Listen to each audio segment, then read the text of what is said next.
అది అదేరా, ఆజ్ఞలను నెరవేర్చినచో అప్పుడే ప్రభు దీవించు.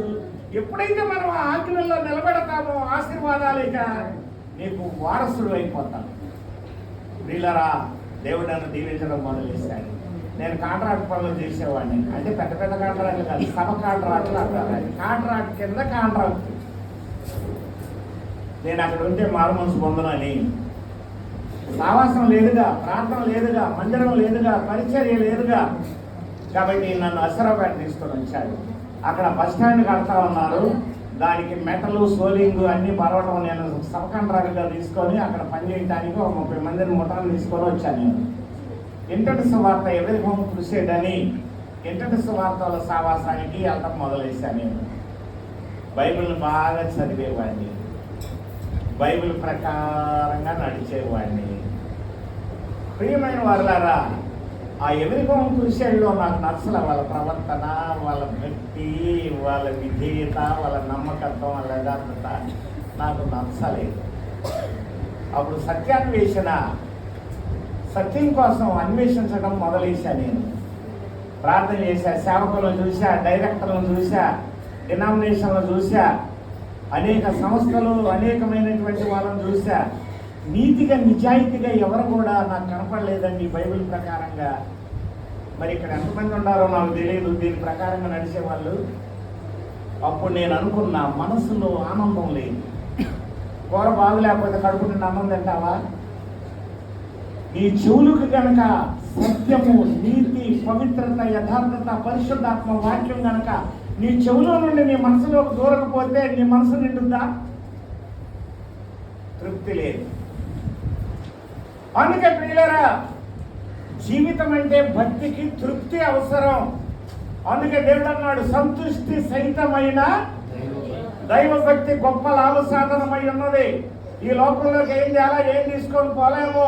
అన్న వస్త్రాలతో సంతృప్తి కలిగినటువంటి భక్తి కలిగి జీవించాలని ప్రభువు నేర్పాడు. అది 1 తిమోతి 6, 7, 8, 9లో ఉంది. నేను తృప్తికరమైన సత్యవాక్యం కోసం ఆకలి కొని ఉన్నా. ఆ నుంచి పెంటెకొస్తల దగ్గరికి వెళ్ళా. అది అంత డూప్లికేట్ అంటే నిజంగా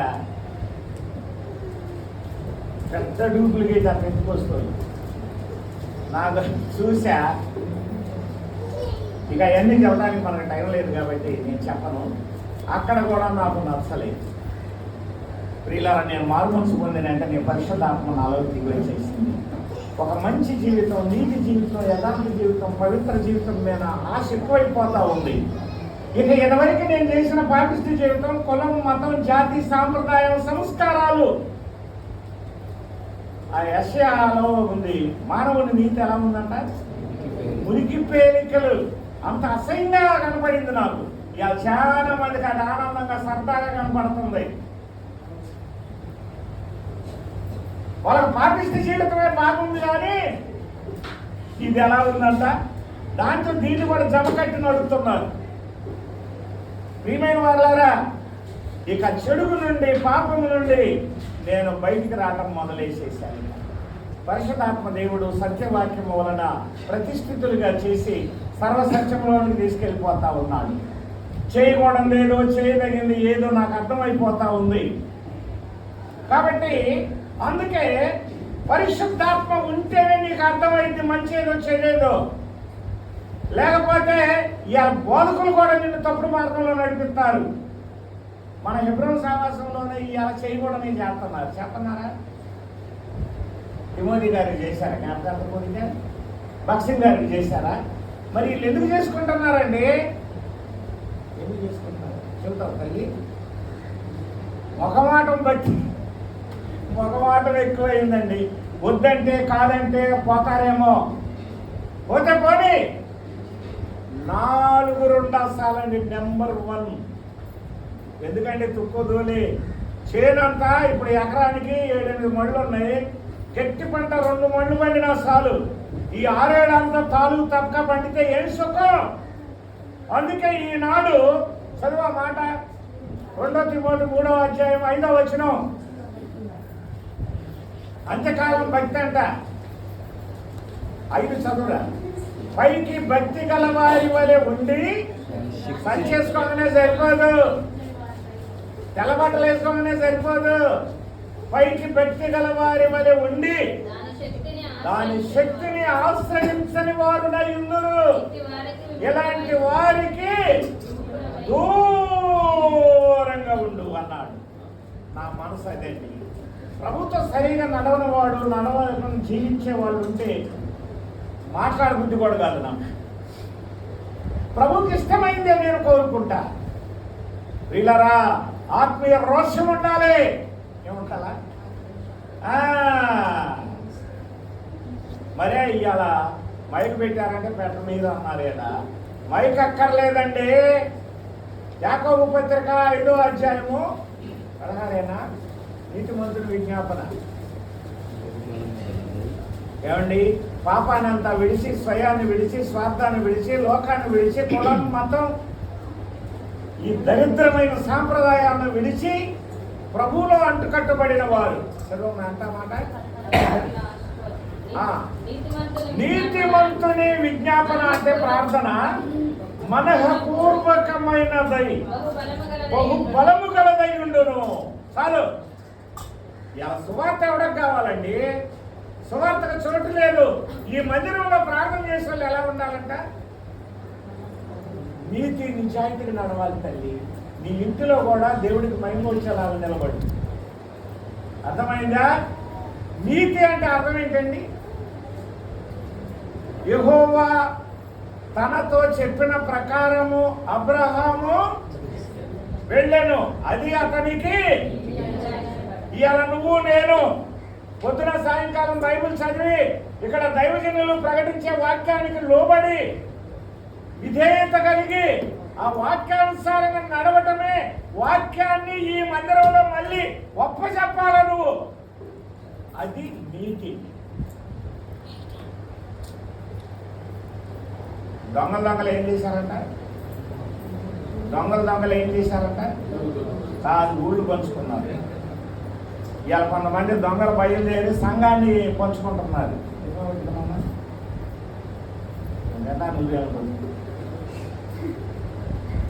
బైబిల్లో యథార్థంగా 2 దినవృత్తాంతాలు 16:9 తన ఎడల యథార్థ హృదయము గలవారు బలపరచుటకై యెహోవా కనుదృష్టి నీ ఇల్లు నా ఇల్లు మన అందరి ఇల్లులన్నీ సంచారం చేస్తుంది. యెహోవా కన్నులు ప్రతి స్థలము మీద ఉన్నవి. సాయంత్రం 15:3 ఉంది. అవి చెడ్డవారిని మంచివారిని చూస్తా ఉన్నాయి. దేవుని కోసం యథార్థంగా నిలు. నాకు 3 డాక్టర్లు సాక్ష్యం ఇచ్చారు. ఇవాళ ఎందుకు మాట్లాడుతున్నానంటే నాదేమీ లేదు తల్లి. నా హార్ట్ ఫెయిల్ అయిపోయింది, నా కిడ్నీలు ఫెయిల్ అయిపోయినాయి. 35 సంవత్సరాలు 45 సంవత్సరాలు షుగర్ వచ్చాయి. షుగర్ కూడా ఫెయిల్ అయిపోయి. ఎందుకో తెలుసా? ఈ కిడ్నీలు హార్ట్ ఇవన్నీ ఫెయిల్ అయిపోయి ఏది పని చేయకపోయాలి. షుగర్ కూడా పని చేయగల అన్నీ వదిలేసింది నన్ను. ఈ రోజున మీ మధ్యలో ఎలా మాట్లాడుతున్నానంటే ఏంటో తెలుసా? నేను ఎప్పుడు బలహీనుడను, నన్ను బలపరచువాలి అంటే నేను సమస్తము. ఇది ప్రభు కృపే. లోకంలో అంతా పోయినా యేసయ్యేది ఉంటే చాలు మనకి. అందుకే నువ్వు దేవుని కోసం నిలబడితే దేవుడు నీ కోసం నిలబడతాడు. వీళ్ళరా మా ఇంట్లో ముడి చేతులు పెట్టి కర్మకొండలో ఉన్నప్పుడే కొత్త నిబంధన న్యూ టెస్టిమెంట్ బైబిల్ని నా మనసులోనికి ఎక్కించుకున్నా.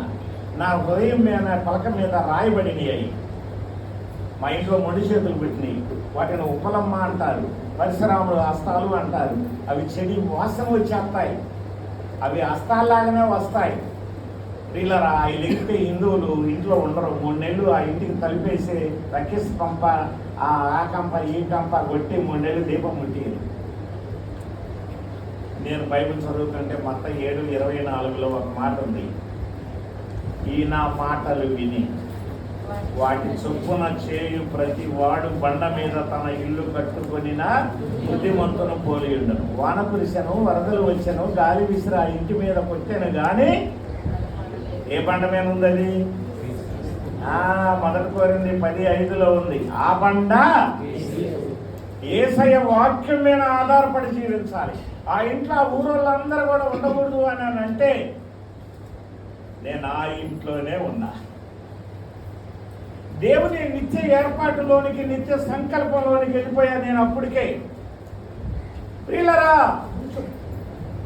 దేవుడు నన్ను ఎన్నుకున్నాడు, ఏర్పరచుకున్నాడు. నేను ఆ ఇంట్లోనే ఉండా. ఆ కీడు వచ్చేసింది.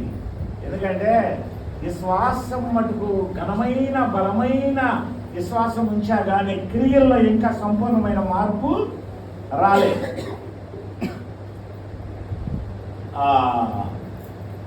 ఆ ఇంట్లో నా భార్య 5 రోజులు జ్వరం తగిలింది. 5వ రోజు చనిపోద్దామయ్య.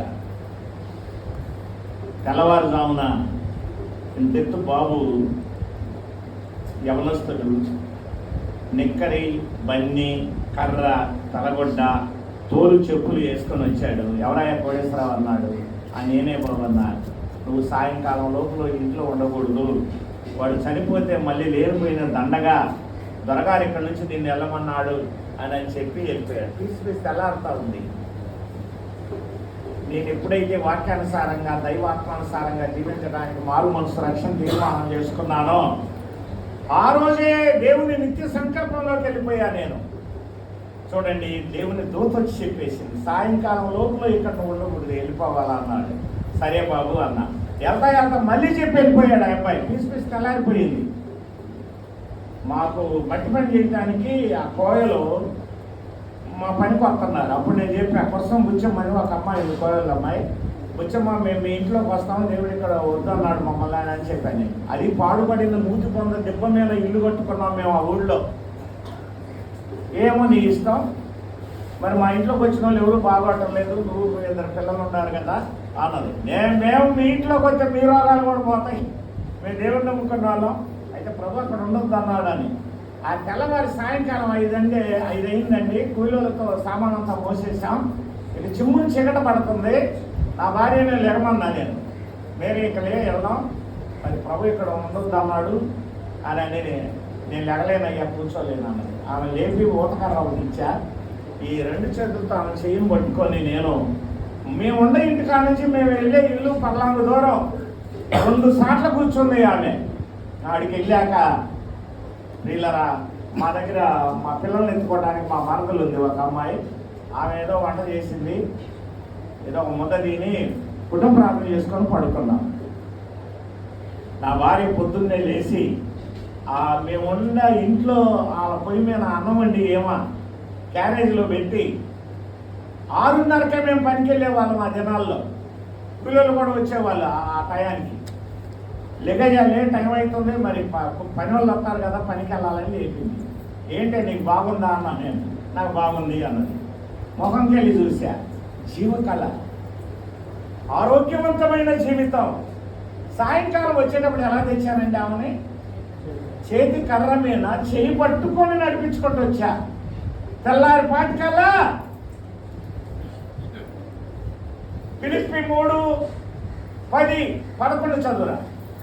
ఇదిగో ఈ బలం పొందాల క్రైస్తవుడా, క్రైస్తవ ఈ వాక్యం, క్రైస్తవ జీవితం సౌభాగ్య జీవితం ప్రభు పిల్లలకు ఎంతో కష్టములో వచ్చినా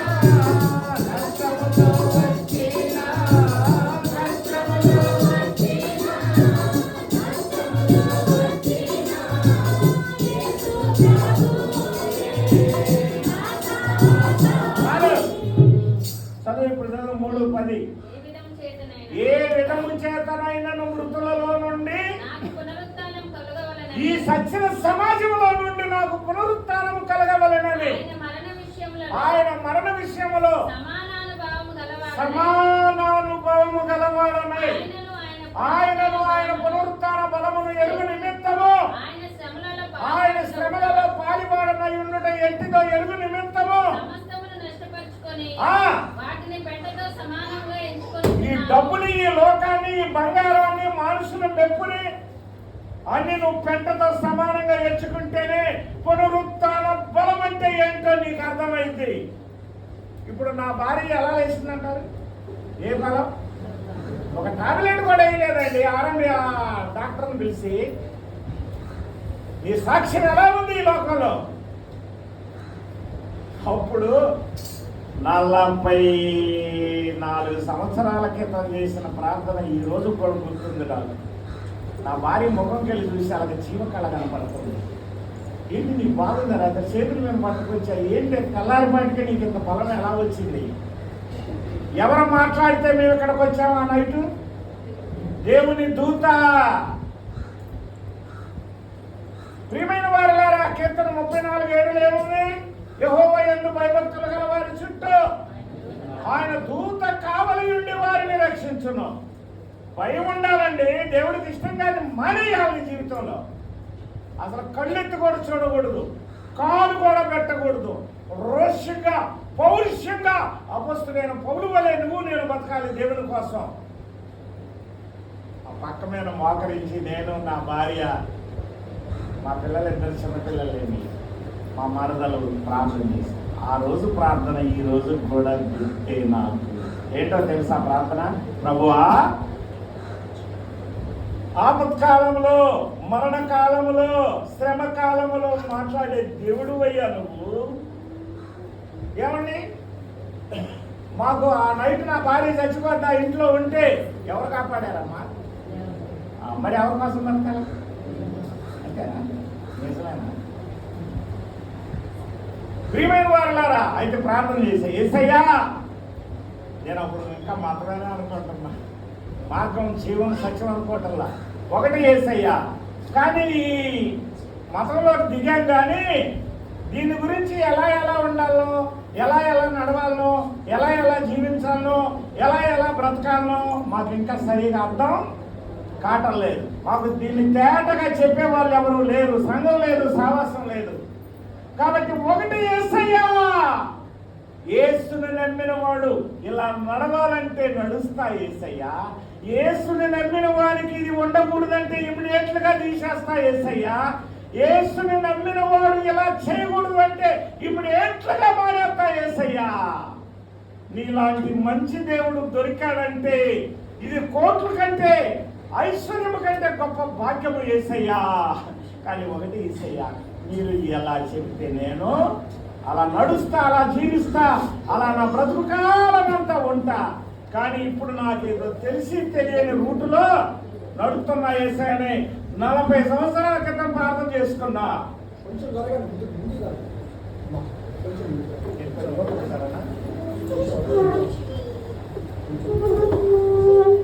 ఏమ్మా, ఎన్నింటికంటే ఎన్నింటి పడుతున్నారు మీరు? సగం బాగొట్టుకున్నారు. ఫస్ట్ వాడడం పోయింది మీకు, సెకండ్ వాడడం.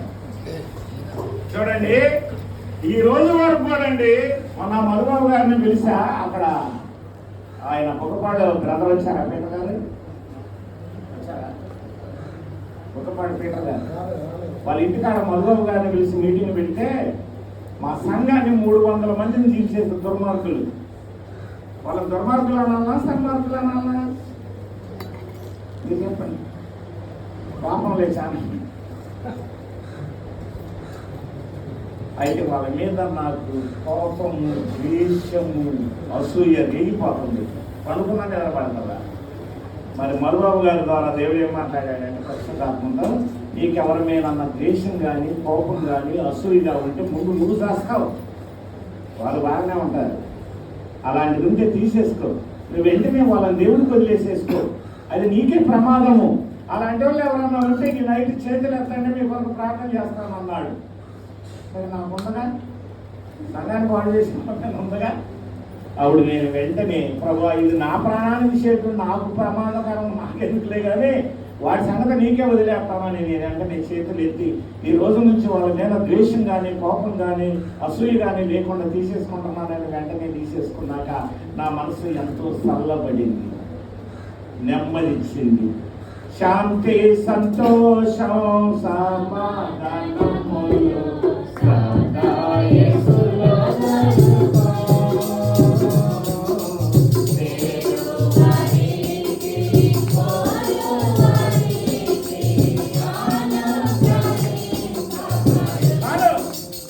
శాంతి కావాలంటే వెంటనే నీ మనసు మార్చుకొని దేవుడు ఏం చేయమంటున్నాడో దాన్ని చెయ్యాలి. అప్పుడు నీకేం మిగులుద్దమ్మా? అసూయ, ద్వేషము, పగ, విషం పోయి వీళ్ళరా నీకు శాంతి, సంతోషం, నెమ్మది వస్తుంది. ఈ రోజు కూడా సంఘాన్ని గురించి నాకేం చింత లేదు. ప్రభు అంటున్నాడు మత్తయి సువార్త 16:16 ఏమన్నాడు? నా సంఘమును నేను కడతా, పాతాళలోక ద్వారములు దాని ఎదుట నిలవనేరవన్నాడు ఆయన. సంఘాన్ని నువ్వు నేను కాదు కట్టేది, ప్రభు కట్టాలి సత్యముతో. అదే 1 తిమోతి 3:15 ఉంది. ఆ సంఘము సత్యమునకు స్తంభమును ఆధారమునై ఉన్నది. అది సత్యముతో కట్టేదండి ఆ సంఘము. ఎవరైతే సత్యంలోకి వస్తారో, నీతిలోకి వస్తారో, నిజాయితీలోకి వస్తారో, యథార్థతలోకి వస్తారో, పర్ఫెక్ట్ గా ప్రభు కొరకు బతుకుతారో వాళ్ళే ఆయన సంఘం. ఎంతమంది కావాలి అలాంటి వాళ్ళు? ఊరుకున్నారు మూలంలో నలుగురుంటే చాలు. తుక్కు, ధూళి, చెత్త, చెదారం వేస్ట్. వాళ్ళ ద్వారా దేవుని సంఘము. ఇలా మా దగ్గర 4-5 ఉన్నారు మనుషులు. వాళ్ళ ద్వారా నడుస్తుంది. ఈ పనికి మాల వేస్ట్ బోర్డు అంతా ఉందండి. దాని ద్వారా బయట సాక్ష్యము లేదు, దేవుని ఇంటికి మహిమ లేకుండా అయిపోతా ఉంది. ప్రియులారా, మీరున్న ఊళ్ళో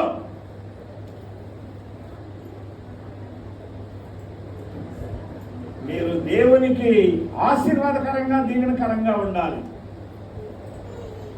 మాయలోకము పోకుము, యేసునందే రక్షణ దొరుకును నీకు.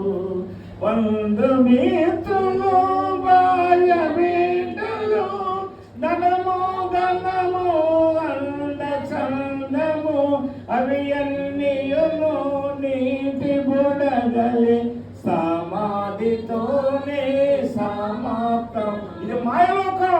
లోకాన్ని ప్రేమిస్తావా? యాకోబు 4:4 ఉంది. ఎవడు ఈ లోకమును ప్రేమించును? చెప్పండి. దేవునికి శత్రువైతావు నువ్వు. లోకాన్ని వదులు, పరలోకాన్ని ప్రేమించు, పరలోకం కోసం సిద్ధపడు. అప్పుడు నీవు ప్రభు అన్నాడు, ప్రభు చేసిన విశ్వాసం ఉంచు, విశ్వాసిగా నడు, అవిశ్వాసిగా విశ్వాసిగా నడవద్దు. నువ్వు విశ్వాసం ఏం చేద్దంట? దేవుడి దగ్గరికి వెళ్తానికి ఏం కావాలో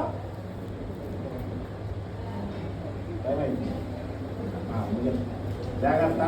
ప్రభు చిత్తమైతే ఇంకొకసారి మీ మధ్యలో సంపూర్ణ సాక్ష్యం తెలియజేస్తారా.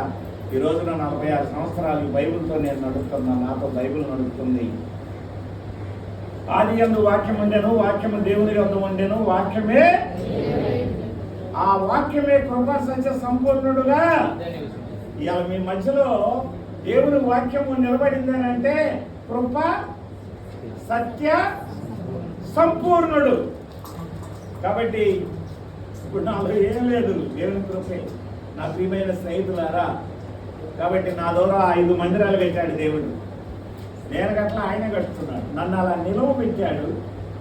నేను, నా భార్య రాత్రి పగలు కూడా ప్రభు కొరకు కష్టపడతాం. ఇప్పుడు కూడా మందిరంలో. ఏమండి, నా మనసు ఏంటంటే నీ రుణం నేను తీర్చుకోవాలి తండ్రి. నా చేతనైన వరకు కష్టపడ్డా. నేను మా వాళ్ళు ఇసుకు చల్లిస్తున్నారు ఆ మందిరం ముందు. నేను వెళ్ళి ఆడ కూర్చున్నా. వద్దంటారే వీళ్ళు, నువ్వు ఏడొద్దు లోనకెళ్ళు అంటారు. నేను వెళ్ళను. మీరు పని చేస్తున్నారు, నేను దగ్గర ఉండాలి. నా చేతనైన పని ఏదో నేను కూడా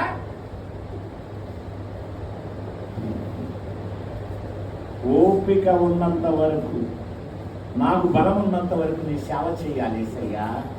నీకు ఇష్టమైన సేవ చేయాలి. నాకు 3 డాక్టర్లు సాక్ష్యం ఇచ్చారండి. నిన్న కూడా మా అమ్మాయి తీసుకుని విజయవాడ వెళ్తే పూర్ణ ఆర్ట్ స్పెషలిస్ట్ ఆయన అంటున్నాడు, మునిపోయినప్పుడేమో కిడ్నీలు పోయినాయి, ఆర్ట్ పోయింది, అన్నీ పోయింది. మరి కోటేశ్వరరావు గారు చాలా కష్టపడిపోయి అక్కడికి పోవచ్చు అన్నాడు. ఎప్పుడు పోతే అప్పుడు వెళ్దామని మీరు రెడీగా ఉన్నారు సార్ అన్నాడు. మొన్న ఒకసారి అసలు ఏం బాగలేదండి, మీరు తొందరగా అయిపోతారు అన్నాడు ఆయన. అప్పుడు నేను అన్నా, అయితే ప్రభుకు దగ్గర రోజుల్లో ఉన్నాను, నేను తొందరగా వెళ్ళిపోతాను దేవుడి దగ్గరికి అన్నా. సరేలే తొందర లేదులే కానీ ముందు కిడ్నీ స్పెషలిస్ట్ దగ్గరికి ఒకసారి ఇలా కిడ్నీ లేని పని అయిపోయింది అని వాళ్ళు నవ్వుకుంటున్నారు. నా ఆశ, ఆకలి ప్రభా, ఎప్పుడు నేను నీ దగ్గరికి వస్తా, ఉన్నంతకాలం నీ సేవ చేయాలి, నీ బిడ్డగానే బ్రతకాలి, నీ కొరకే బ్రతకాలి, నీకు ఇష్టమైందే. నా భార్య ఇవాళ రాలేనయ్యా, నేను కూర్చోలేను, నడువు నొప్పి పోతా ఉంది. మేరీ ఎంత ఊపిరి ఉన్నాయి, ఎంత బలం ఉందా, దేవుని కోసం ఆడాలి. బ్రదర్ మరీ చెప్పారు, సిస్టర్ కూడా చెప్పారు, మనం వెళ్ళాలి ఇవాళ దేవుని పైన అంటే నా భార్య అలాగనే లేచి స్నానం చేసి వచ్చేసింది. నువ్వు దేవుని కోసం బతికే దానివేనా, వాడవేనా? నీ గుండెలు మేము చేసుకొని చెప్తావా? నీ సాక్ష్యం నిప్పులాగుందా? నీ సాక్ష్యం అగ్నిలాగుందా? నీ ఆత్మ దీపం వెలుగుతుందా దేవుని మందిరంలో? కాబట్టి నా ప్రియమైన వారలారా, ఇక్కడ ఒక పని జరగాలండి. బయట అయ్యాలా, సువార్త చెప్పాలా, మన సువార్త చెప్పాలనుకుంటే చెప్పనీటిలా బయట. ఇప్పుడు ఏ సువార్త చేయాలా? ప్రతి వాడకట్టులో, ప్రతి బజారులో, ప్రతి వీధిలో దేవుని అగ్ని మంటలు తిరగాలి అంటే ఇందాక యాకోబు 5:16 చదివంగా, నీతిమంతుల విజ్ఞాపన మనకు పూర్వకమైనదై బహుబలము గలదై ఉండును. వర్షం ఆపు, ఇలా కళ్ళు నెత్తి మీదకి వచ్చినాయి, కొవ్వు పట్టింది, ఎవడో మాట్లాడలేదని ఏరియా ప్రార్థన చేసి ఆపాడ దేవుడు. ఎన్ని సంవత్సరాలు? 3.5 సంవత్సరాలు. మనము ఏలియా వంటి స్వభావము గల అతడు ఆసక్తితో ప్రార్థన చేయగా వర్షం ఆగిపోయింది. అతడు మళ్ళీ ప్రార్థన చేయగా దేవుడు వర్షం ఇచ్చాడు. మత్తయి 16 నుంచి 18, 19 వరకు ఏముందో తెలుసా? భూమి మీద మీరు ఏది బంధిస్తే అది పరలోకంలో, భూమి మీద ఏది ఇప్పితే అది పరలోకంలో ఇప్పబడు. అంత పవర్ ఇచ్చాడండి నీకు నాకు దేవుడు. మనము స్వతంత్రులమై దేవునికి ఇష్టమైన పని చేస్తే నీ ద్వారా, నా ద్వారా, నీ వాడకట్టులో, నీ బజారులో, నీ గ్రామంలో, నీ జాతి మధ్యన దేవుని కార్యం దేవుడు చేస్తాడు. దేవుని కొద్ది మాటలు జీవించి ప్రార్థన చేస్తాడు. కలుగుస్తుంది. ప్రేమగలైనా మీ కుమారుని రక్తంతో, మరణంతో మమ్మల్ని మీరు కొనుక్కున్నారు. దేవుడు తన స్వరక్తం ఇచ్చి సంపాదించిన సంఘమును కాయటకు పరిశుద్ధాత్మ దేని యందు మిమ్మల్ని అధ్యక్షులుగా ఉంచాడో ఆ యావత్తు మందను గురించి మిమ్మల్ని గురించి జాగ్రత్తగా ఉండండి అన్నాను. నేను వెళ్ళిన తర్వాత తోడేళ్ళు వస్తాయి, వాళ్ళు మందను కనికరించదు, జాగ్రత్తగా ఉండు. మనం గొర్రెల తోడేళ్ళు ఉన్నాయి. ఒక దొంగోడు మందలోకి వచ్చాడంట. వాడు బలంగా ఉన్నదాన్ని ఎత్తుకొని నీళ్ళు పోసుకొని తినాలనుకున్నాడు. ఈ గొర్రె చర్మం కప్పుకున్న తోడేలే బలంగా ఉంది, దాన్ని ఎత్తుకొని నీళ్ళు పోసుకొని వదిలించుకొని తిన్నాడు.